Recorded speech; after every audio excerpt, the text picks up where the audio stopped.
Podcast. I'm here with Joel Levin. He's part of Minecraftedu. So Joel, what exactly is the EDU system? Minecraftedu is the official version of Minecraft designed for schools. We've been working with Mojang, the creators of Minecraft, to come up with a way for schools to get the game more affordably. So we sell to schools for about half off, but we're also working on a custom version of the game that has a number of tools and abilities for teachers to use to get a server up and running really quickly, get their content and curriculum in the game easily, and just be able to control what students can and can't do in the game world. Okay, that does seem pretty interesting. So, what was your what made you think about this project? What was your main influence on what you want to do with this? Well, it's funny. It actually started right here at Quakecon. 2 years ago at Quakecon was the very first time I ever played Minecraft. Actually, same here. It was like the hot new game that year.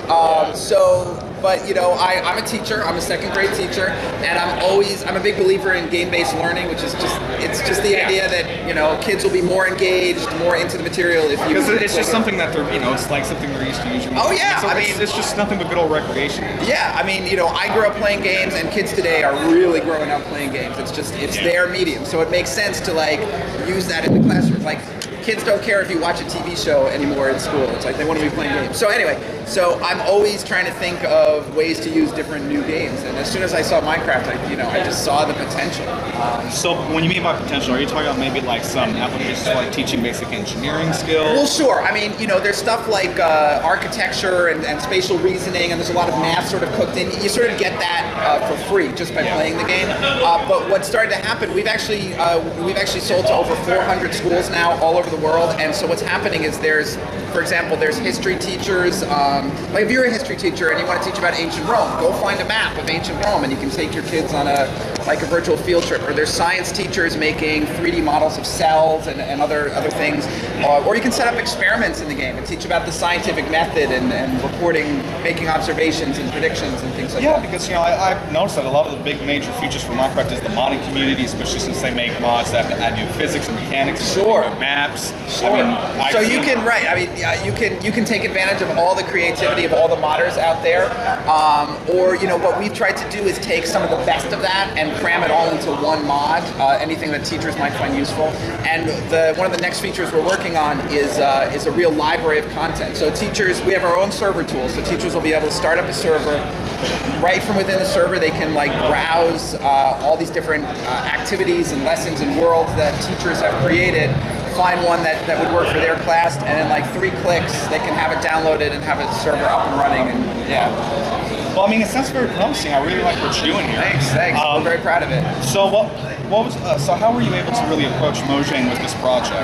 Well, my partners and I'm working with some folks in Finland actually, and they're all teachers and programmers, and we've been working kind of in the sort of educational software world already. And as soon as Minecraft came out,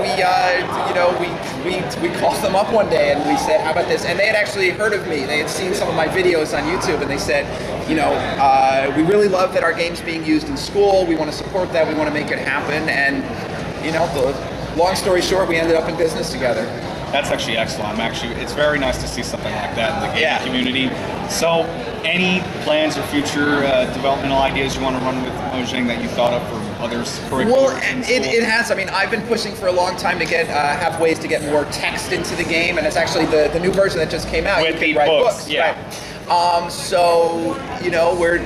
We're gonna push for more of that. I've been talking to Jeb recently about also ideas for adventure map makers. They just added an adventure mode to the game. Yeah, so you can't really break blocks. But it's interesting. So Minecraft.edu already has a lot of features that teachers are using to control where students can and can't go. For example, we have border blocks. So you can say this is the border in the map. Students can't go over. We have blocks that make it so students can or can't build in a certain area.